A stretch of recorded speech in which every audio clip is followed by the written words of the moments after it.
My son will inherit and his affair baby will receive nothing. I'm 26 female and I have a 5-year-old son. My ex-husband, 29, cheated on me with his co-worker, Bethany, 28. I was 2 months pregnant with our second child when I found out, and Bethany was going to have his child. I miscarried and my ex left the house to be with her, and it's been 2 years since the child was born. My mother-in-law has been supportive of me. It has nothing to do with my ex or his mistress and their child, up until a few months ago. I adore my in-laws and we're extremely close. My mother-in-law and parents are the best of friends. She loves me and her grandson more than anything, and this infuriates my ex-husband's affair partner. My in-laws cut contact with them straight away. Bethany was jealous that her child would never know the love of grandparents, but at least her son has a father. This brings us to the problem. Unfortunately, my mother-in-law has been very ill for a while, and so she's updated her will. My ex-husband was an only child, so he would have gotten everything. But now, my son will inherit her house, villa, and money. I will receive a large portion of her money and all of her belongings. Until my son turns 18, it will be in my trust, and if I pass before that, my parents will take care of it. And they do know this. That is, once they caught wind of her being ill, my ex-husband begged for forgiveness. The mistress started being nice towards her when she's started fights and called her horrible names before, and forced her to be around his baby. My mother-in-law's bedbound, but she says she wants to leave with a bang so she'll endure this. I haven't encouraged her to do anything, and this is her choice alone. They want her money, and her son thinks he's still included in the will. He also thinks his child will now be acknowledged by his grandmother, and will also receive money. Now, my mother-in-law hasn't actually said she's forgiven them. She despises her son and his mistress for tearing apart our family. She wants to reward those who deserve it, and get revenge in one go. The mistress keeps on hinting on how her child will grow up and attend a great college and other money-involved things whenever she's around my mother-in-law. Actually, mother-in-law's niece, my cousin by marriage, has overheard her on the phone discussing what wallpaper she wants in the dining room when she moves in, and how my mother-in-law has no taste whatsoever. She also mentioned how she'll finally be able to take down pictures of my son when my ex owns the house. Too bad for her. It will belong to my son, and no changes will be made until my son becomes 18. It is his grandmother's home, and he should be allowed to cherish it in the way she's decorated it. I'm not really allowed to tell anyone, and though this revenge will be satisfying, I'll have to lose my mother-in-law. It's kind of a win-lose situation, and I dread the day when she'll take her last breath. She means a lot to me. I love her. But she wants this for her grandson, and has said that she cannot rest until she knows her son and his mistress have been punished. She wants this because her childhood was also ruined because of her father and his affair partner. She wants my son to know that he was loved, and will always be loved. I hope my son will always value the great women in his life, and I wish he had more time with his grandmother. I might make an update if anyone wants it, though I pray to God it's a long time before that. Edit. Thank you all for listening to me and giving me advice. As for those who are angry at me for not asking my mother-in-law to include my ex's new child, I can't do anything about that. Yes, I'm happy and that's selfish, but I'm going to put myself and my son first. That child contributed to my miscarriage, and is one of the reasons why my son has not had a father for over 2 years. I can't change my mother-in-law's mind about him. I do pity the baby, but it's not up to me to fend for it. It's not my responsibility. I've tried talking to my mother-in-law, but she's had her whole childhood ruined by her father, who made his affair children his top priority. This is why she wants nothing to do with it or her son. He knows that she went through so much because of cheaters, yet he decided to do the same to her. He has seen his grandfather favor his aunt and uncle over his mother. If this happened to you, you wouldn't be so happy about sharing yet another thing with a baby. Thank you again to those who have listened to me, and I've read out the nice comments to my mother-in-law. We've had a great laugh together. The mistress would send me photos of her ultrasounds after I miscarried, either to me or to my family. In the first envelope, she sent a letter full of the nastiest things about me, my son, and my miscarried baby. She'd even tagged me in social media on an account I didn't know about. It was an invitation to her baby shower. She's done plenty of disgusting and hurtful things to me regarding my miscarried baby. The people who are coming at me in the comments would not be as civil as me if anything like that happened to them. Ignoring her child is honestly the best option. I do not want my son to grow up with her son. And to those who are insulting and saying rude things about my dying mother-in-law, you are truly disgusting. Now for the top comments. I'm sorry that this situation is bittersweet though. I hope your mother-in-law gets better." "Thank you. I hope she gets better too." Imagine if the mother-in-law gets better and the true colors of your ex and the affair partner come back out now that the inheritance is a long way off. Please have the will overlooked for the lawyer just in case he contests it and to prevent any loopholes. Yes, she's had that done by 2 separate lawyers, and my ex-husband willingly gave me full custody of our son, so he shot himself in the leg. As soon as she passes, your ex is going to be in that house and trying to establish himself. Ask the lawyers how to mitigate that, because you will be grieving and shouldn't have to endure that right then.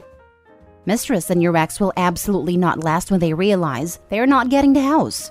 Divorce within a year of finding out, I reckon.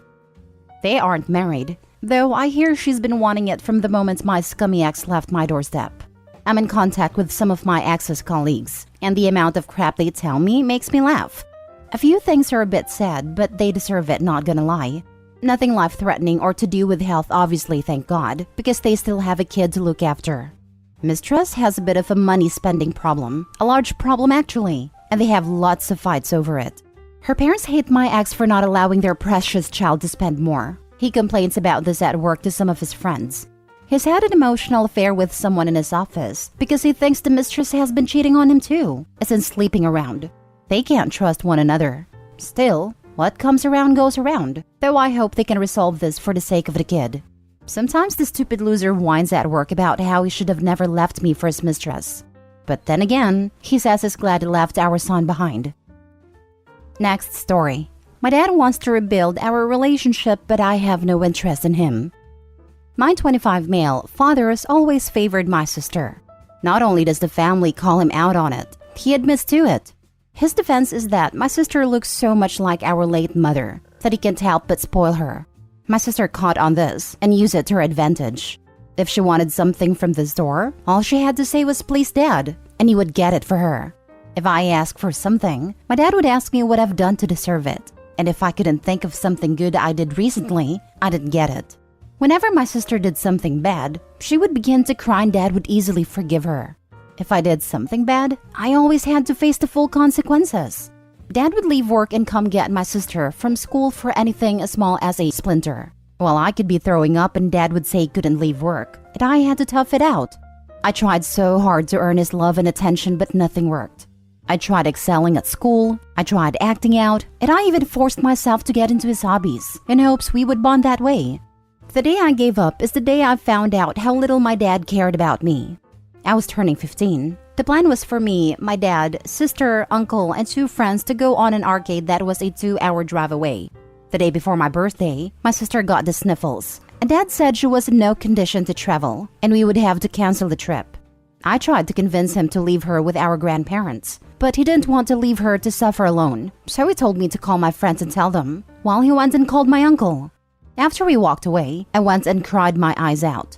About a gallon of tears later, I got a call from my uncle telling me not to worry. He would take us to the arcade. I ended up having a great time and forgot all about my dad and sister. But when I got back and my sister saw all my prizes, she asked if she could have one. I said sorry, no, these are from my birthday trip. Later, my dad came to me and told me it would be nice if I gave my sister something. I replied with something along the lines of, "You know what would be nice? If you didn't try to cancel my birthday over my sister's runny nose." My dad called me selfish and said my sister's health was more important and I would be a good big brother if I gave her something. I still didn't give her anything.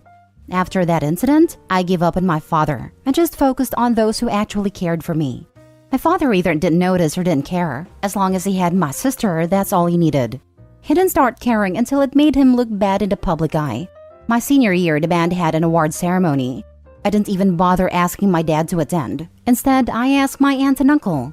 My dad didn't notice until he saw not only the family post on Facebook, but the school as well. A lot of the comments on the post were asking why my dad wasn't there, so he confronted me and asked why I hadn't told him. Said he would have loved to go. I replied, "In all the years of me winning awards, you've never showed up to support me. Why would I expect you to start now?" Later, I find out from my cousin that my dad called my uncle to fuzz at him for taking his place, and my uncle told him the same thing I did. For a brief moment of my life, my dad seems to start caring about me, but then my sister won a sports award and he forgot about me again. I moved on, went to college, and made a life for myself. I saw my dad every now and then, but our relationship stayed the same. Then, one day, my dad's worst fear came true. My sister moved on from him. She moved across the state to be near her boyfriend and his family. My dad cried to anyone who would listen. He would say how he's alone and has no one, but his obsession with my sister not only drove me away, but everyone else in the family as well. He showed up to my house one day and wanted to talk. He wanted to try and fix our relationship and have father-son bond. He said he didn't mean to mistreat me and that he just misses our mom so much. And my sister was all he had left of her, so that's why he acted that way. That's when I pointed out that I'm our mother's child as well. And he basically just told me he didn't see me as his child. He tried to backtrack and say that's not what he meant, but I wasn't having it. I told him I had no interest in him or having a relationship with him. He'll still try to get involved with me every now and then, but I keep him at an arm's length. I feel that it's too late to repair all the damage he has done. Wow. So, I guess you weren't your mother's child too, since your sister is all he had left? Glad to move on. You were a kid who lost a mom and a dad in a sense, and there's no coming back from that. Out of curiosity, do you still talk to your sister? Not much. I'll text her to check up every now and then, but that's it. I also had a sister who was daddy's little girl, whereas I was daddy's other daughter. And he doesn't understand why now at 23, I still absolutely do not desire any type of relationship with him. You don't owe him anything, and don't have to reconcile if you don't want to. Do what makes you happy, nothing less than that. I really don't get parents who are like that. I dated a girl who was a daddy's little girl, and she told me how much her father favored her over her siblings, and he'd even frequently say to all of them that she was the favorite. For example, if he bought them chocolate or anything, he'd always give more to her, and say that's because she's the favorite. It baffled me that she also thought it was normal, and she didn't see anything wrong with it. She had a younger brother and 2 older ones. He'd also severely beat all her brothers, but he'd never even be harsh with her. Only her mother would try to discipline her, but the father would stop it. The funniest thing is that she said that she agreed in physically beating children as a form of discipline. Like no wonder, you were never the one being beaten. The mom did not beat her or any of their other children though. Last story. I am not the mother. I'm 43 female and recently married a man, 45 male, who has 3 kids, 12 male, 10 female, and 7 male, from a previous relationship with his ex, 42 female.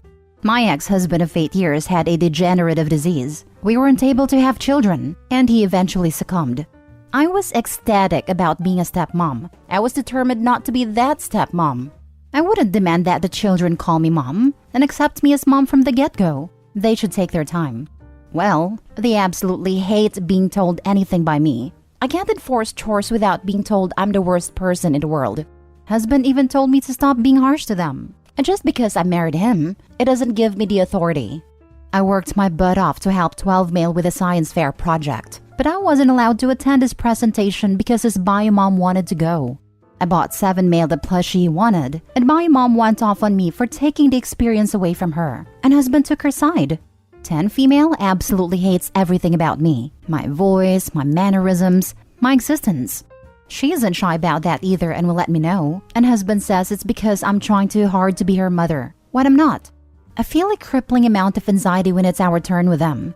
I feel like I'm unwanted in my own home. I brought this up with my husband, and he got mad at me and told me to get over myself and that I am not the mother. I am not the mother. Okay, so I cooked for myself only. My cooking is nothing to scoff at. I went to chef school in my home country. I specialized in several types of ethnic cuisine. I worked at fine dining restaurants. And when husband complained, I said that maybe bio mom should have packed some food for them because I am not the mother. I am washing my own dishes and my own dishes only. I clean my own space and do my own laundry because I am not the mother. I don't enforce chores because I am not the mother. The children need help with math and languages. I said that maybe husband should pay for a tutor because I'm not the mother. Finally, he told me I'm being petty and I lost it. I said that they do expect me to be the mother, but only on the boring or difficult things. I am not allowed any of the fun or rewarding parts of being a mother. They're using me and I'm done with it. He apologized and said that he didn't mean it that way. So I asked what exactly he meant, and he said he doesn't know, but is really sorry and he will try to do better from now on, but that he can't do this without me. Now I don't know what to do. Edit, I will do my best to reply to everyone. In short, yes, I rushed my marriage. My sweet and loving ex-husband left this world far too early, leaving me heartbroken and lonely. Then comes this guy offering me a full family, full of life. I was a fool. I'll be looking for a therapist, possibly a lawyer.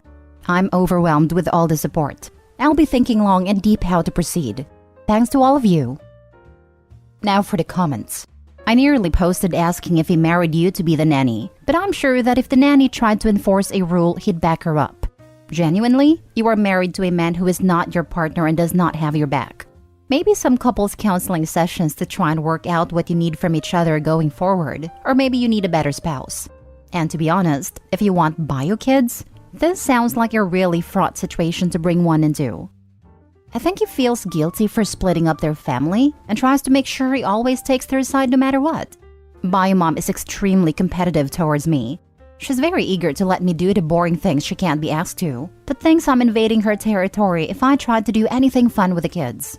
She loves getting praised for how well the kids do in math, but she never lifted a finger to help them. She's awful at math, so I did it all. But then I'm told I'm wrong and overstepping if I expect any acknowledgement for that.